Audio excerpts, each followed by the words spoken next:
Hey, what's up, everybody? Dutch Mendenhall here. Got a fun little tip for you, a little tidbit on due diligence. We had an interesting story. One of our new Inner Circle members actually, when they came to visit our office before they signed up, actually went and talked to our neighbors to our left, which is a barbecue supply store, and our neighbors to our right, which is a drywall company, to ask about our business and if we're legitimate and real and credible, right?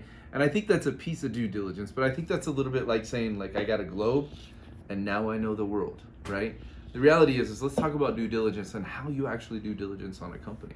So first thing is, make sure that you know who you're due diligence on, right? So for us, we have a couple different companies. One is Tax Auction Investors, another one is Rad Diversified, another one is Dutch Mendenhall, but my actual first name is Brandon, so it's Brandon Dutch Mendenhall.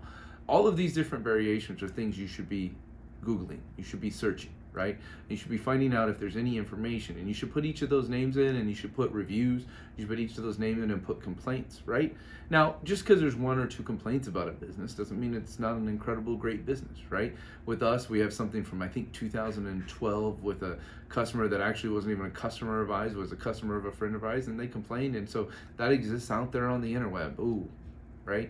Serve thousands and thousands of customers, and so you need to check that out. Walmart's been sued more than any company in the world, right? So the question is you got to kind of weigh A, B, and C, right?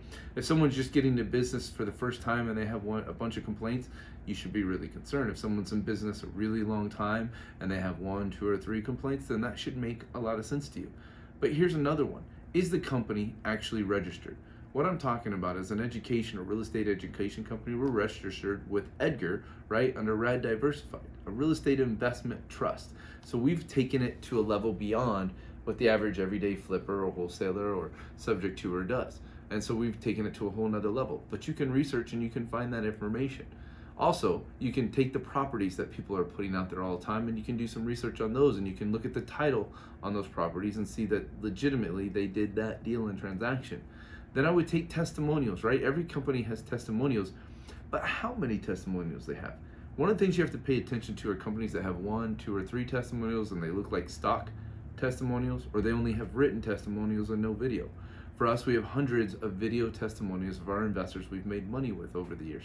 Makes a significant difference in the credibility and legitimacy. So as you look at companies and you look at businesses, when I say get under the hood, you should get under the hood, right? We had an investor the other day who called a couple of our Inner Circle members and asked about us. He saw their testimonials, saw their videos, actually skip traced their names and called them on the phone to ask them about us. I think that's a legitimate thought, right? Now, for you as an investor, you've got to make investments with great companies that have been doing business for a long time.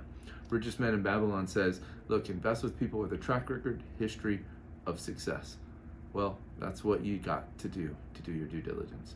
Like, share this video if you think it'll help somebody do due diligence on a company. We'll talk to you soon.